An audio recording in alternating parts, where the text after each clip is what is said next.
Another big breaking news చూస్తున్నారు. Geo politics కి సంబంధించి ఇంట్రెస్టింగ్ బ్రేకింగ్ న్యూస్. ఎందుకంటే బంగ్లాదేశ్ అట్టుడుకుతోంది. ఇప్పుడు ఏకంగా ఈ సెగ ఇప్పుడు తాత్కాలిక అంటే అడ్వైజర్గా ఉన్నాడు కదా గవర్నమెంట్కి, మరి ముఖ్యంగా తాత్కాలిక అధ్యక్షుడు ఏమైనా అనుకోవచ్చు ఆయన పేరుకి సంబంధించి.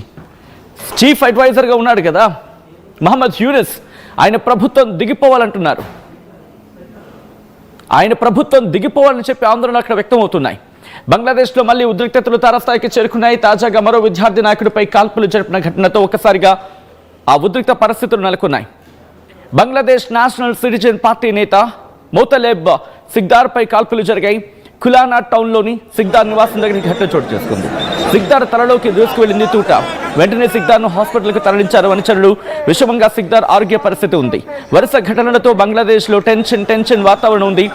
డిసెంబర్ 12న ఎన్నికల ప్రచారంలో పాల్గొన్న ఉస్మాన్ హాదీపై కాల్పులు జరిపిన తర్వాత ఇటు సింగపూర్లో మృతి చెందిన తర్వాత ఇటు భారత్ మీద ఆరోపణలు గుప్పిస్తూ బంగ్లాదేశ్ వ్యాప్తంగా నిరసనలు మిన్నంటాయి. అయితే ఇంట్రెస్టింగ్ డెవలప్మెంట్ ఏంటంటే కనుక అక్కడ ఆ ఘటనకు సంబంధించి బంగ్లాదేశ్ ప్రభుత్వానికి సంబంధించి బంగ్లాదేశ్ సైన్యం కావచ్చు, బంగ్లాదేశ్ పోలీసులే చెప్పుకొచ్చారు. కాల్పులకు తెగబడిన ఆరోపణలు ఎదుర్కొంటున్న వ్యక్తులు భారత్కు వెళ్ళిపోయారనే అంశం మీద లేదు, భారత్కు వెళ్ళిపోలేదు, భారత్కు సంబంధం లేదు అనే అర్థవచ్చుల వాళ్ళు మాట్లాడుకొచ్చారు. కానీ హాదీ మరణంతో బంగ్లాదేశ్లో ఒక్కసారిగా ఆగ్రహ జ్వాలలు మిన్నంటుకున్నాయి. భారత్కు వ్యతిరేకంగా నినాదాలు చేస్తున్నారు. మీడియా ఆఫీసులను తగలబెడుతున్నారు. అవామీ లీగ్ ఆఫీసులకు నిప్పెట్టారు. యూఎస్ ప్రభుత్వం దిగిపోవాలని చెప్పి వాళ్ళు కోరుకుంటున్నారు. ఆ దేశానికి సంబంధించి కేర్ టేకర్ ప్రభుత్వం మాత్రమే. కేర్ టేకర్ ప్రధాని, ఇంకా చెప్పాలంటే కేర్ టేకర్ ప్రధాను, కేర్ టేకర్ అధ్యక్షుడు, whatever you name it, Mohammed Yunus కి సంబంధించి ఏం పేరు పెట్టినా ప్రస్తుతం మహమ్మద్ యూనిస్ ప్రభుత్వం మహమ్మద్ యూనిస్ ప్రభుత్వం దిగిపోవాలని వాళ్ళు కోరుకుంటున్నారు. మీరు చూడొచ్చు, this is a disturbing content, viewer discretion is highly advised. ఈ కథనం మిమ్మల్ని కలవరపరచచ్చు. అయితే మిమ్మల్ని కలవరపాటు గురి చేయడం ఆర్టీవీ ఉద్దేశం కాదు. కానీ ఇటువంటి కథనాలు చూసినప్పుడు కాస్త కలవరపాటు గురి అవకాశం ఉంటుంది. కాబట్టి దీనికి సంబంధించి తగిన జాగ్రత్తలు తీసుకోవాలని ఆర్టీవీ సూచించడం జరుగుతోంది.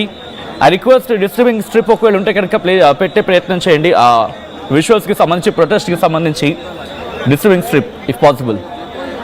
ఆ విజువల్స్ మీరు చూస్తున్నారు, ఇవి ఆందోళన కలిగించే అంశం, ఆందోళనకరమైన దృశ్యాలు అవి. ఒక్కసారిగా ఆందోళన మిన్నంటుతున్న పరిస్థితి ఉంది. ఇటు బంగ్లాదేశ్లో ఆగ్రహ జ్వాలలు మిన్నంటుతున్నాయి. ఉస్మాన్ హాదీ మరణం తర్వాత ఇటు ఒక వ్యక్తిని ఎంత దారుణంగా చంపేశారు, దాని గురించి కూడా మాట్లాడుకుంటున్న సందర్భం ఉంది కదా. ఉస్మాన్ హాదీ తర్వాత ఇటు ఢాకాలో ఎటువంటి ఆగ్రహ జ్వాలలు మిన్నట్టుతున్నాయి మనం చూసాం. మరి ముఖ్యంగా దీపు చంద్రదాస్ మరణానంతరం ఇటు రెండు దేశాలు అంటే దీపుకు సంబంధించి దీపు చంద్రదాస్ ఒక హిందూ యువకుడిని ఒక్కసారిగా అక్కడ అమానవీయ ఘటనకు పాల్పడ్డారు, సజీవ దహనం చేశారు అనే ఒక మాట. లేదు అతగాన్ని చంపేసి దహనం చేశారు అనే మాట ఇంకొకటి. ఏదేమైనప్పటికీ ఒక్కసారిగా అక్కడ ఆగ్రహ జ్వాలలు మిన్నంటుతున్నాయి. బంగ్లాదేశ్ అట్టుడికిపోతోంది. బంగ్లాదేశ్ తాత్కాలిక ప్రధాని కావచ్చు, తాత్కాలిక అధ్యక్షుడిగా మాట్లాడుకుంటున్న వ్యక్తి ప్రస్తుతం ఏమీ చేయలేకపోతున్నాడు అనే అంశానికి సంబంధించి మాట్లాడుకుంటున్న క్రమం. బంగ్లాదేశ్ ప్రభుత్వం ఒక్కసారిగా చేతులు ఎత్తేసిందా, తన ప్రజలని కాపాడలేకపోతోందా, ప్రస్తుతం దీని గురించి మాట్లాడుకుంటున్న పరిస్థితి ఉంది. దానికి సంబంధించి బిగ్ బ్రేకింగ్ న్యూస్ చూస్తున్నారు. కొద్దిసేపటి క్రితం బంగ్లాదేశ్ పరిస్థితుల గురించి ఆ దేశ సైన్యం కూడా మాట్లాడిన సందర్భం. ఒక్కసారి ఆ దృశ్యాలు చూద్దాం.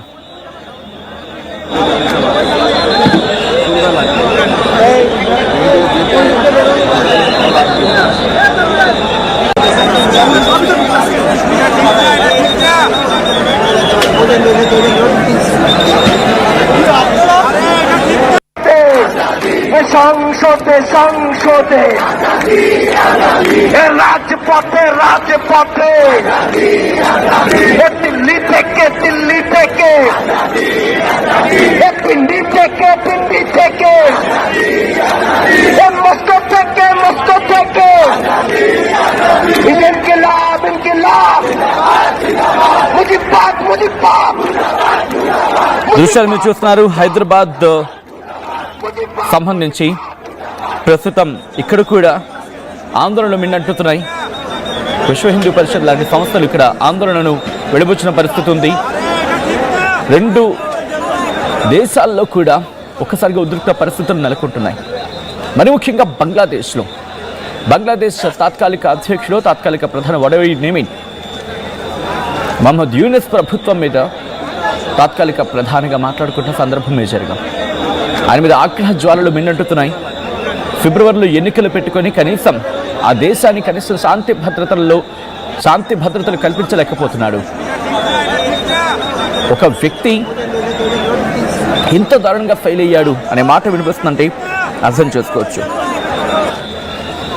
దానికి సంబంధించి ఆ బ్రేకింగ్ న్యూస్ చూస్తున్నారు. గత కొద్ది రోజులుగా ఎటువంటి ఆగ్రహ జ్వాలలు అక్కడ మిన్నంటున్నాయో మనం చూసాం. అసలు ఇంతకీ ఏం జరిగింది? బంగ్లాదేశ్లో హింస గురించి, బంగ్లాదేశ్లో ఇంతటి హింస జరుగుతూ ఉంటే అక్కడి ప్రభుత్వం ఎందుకు వాటిని కామ్ డౌన్ చేయలేకపోతుందనే మాట వినిపిస్తోంది. ఎందుకు ఇదే అంశానికి సంబంధించి ఆందోళన వ్యక్తం చేస్తుంది యుఎన్ కూడా, ఐక్యరాజ్యసమితి కూడా. ఒక వ్యక్తిని కొట్టి చంపితే మీకు పట్టింపు లేదా, కాపాడలేదా?